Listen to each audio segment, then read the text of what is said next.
Hello friend, नमस्ते। मैं पूनम आप सबका अपने यूट्यूब चैनल पूनम अवधी गीत में स्वागत करती हूँ। आप लोग कैसे हैं? उम्मीद करती हूँ आप लोग बहुत अच्छे होंगे। हम आप सबके लिए एक बहुत प्यारा देवी माँ का पचरा गीत लेकर आए हूँ। आप लोग को कैसा लगे कमेंट में ज़रूर बताइएगा दोस्तों।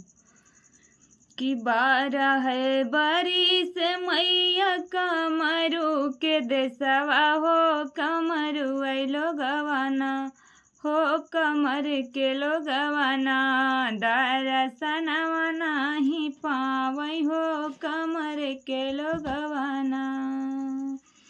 अरे बारह है बरी समैया कमरू के देसवा हो, कमर के हेलो गवाना दरसनवा नाही पावई हो, कमर के लो गवाना। अरे दरसन तो पावयू है मलिया कई छोकड़वा हो, सबेरे भोरे ना हो, सबेरे भोरे ना हरवा गुथी के चढ़ावई हो, सबेरे भोरे ना हरवा लाई के चढ़ावई हो, सबेरे भोरे ना। अरे बारह है बरी समैया कमरू के देसवा हो, कमरू ऐलो गवाना दरसनवा नाही पावई हो, कमर के लो गवाना। दरसन तो पावयू है नौआ कई छोकड़वा हो, सबेरे भोरे ना दरसन तो पावयू है नौआ कई छोकड़वा हो, सबेरे भोरे ना बेदिया लिपि के पोतावई हो, सबेरे भोरे ना बेदिया लिपि के पोतावई हो, सबेरे भोरे ना।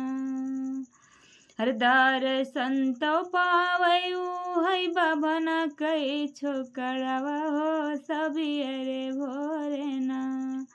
हर दरसन तो पावयू है बभना कई बेटौना हो, सबेरे भोरे ना हो, सबेरे भोरे ना पोथिया बाँच के सुनावई हो, सबेरे भोरे ना। हर बारह है बरी समैया कमरू के देसवा हो, कमरू ऐलो गवाना हो, कमरू ऐलो गवाना दरसनवा नाही पावई हो, कमरू ऐलो गवाना।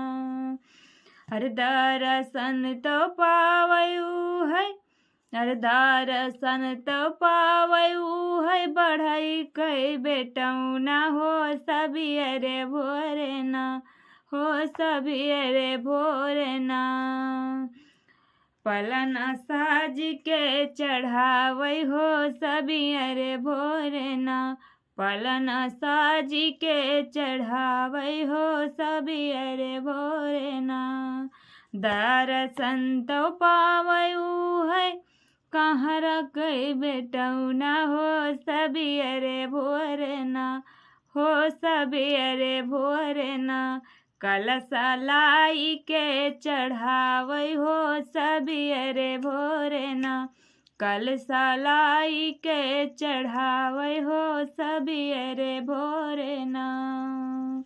अरे बारह है बरी से मैया कमरू के देसवा हो, कमरू ऐलो गना हो, कमरू ऐलो गना दरसन नाही पावई हो, कमरू ऐलो गवाना।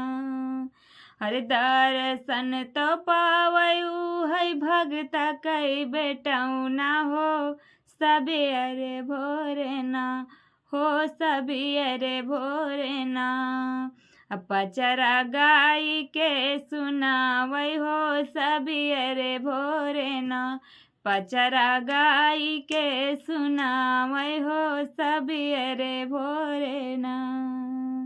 हर बारह है बरी समैया कमरू के देसवा हो, कमरू ऐलो गवाना हो कमरुएलो गवाना दर्शनवा नाही पावै हो कमरुएलो गवाना।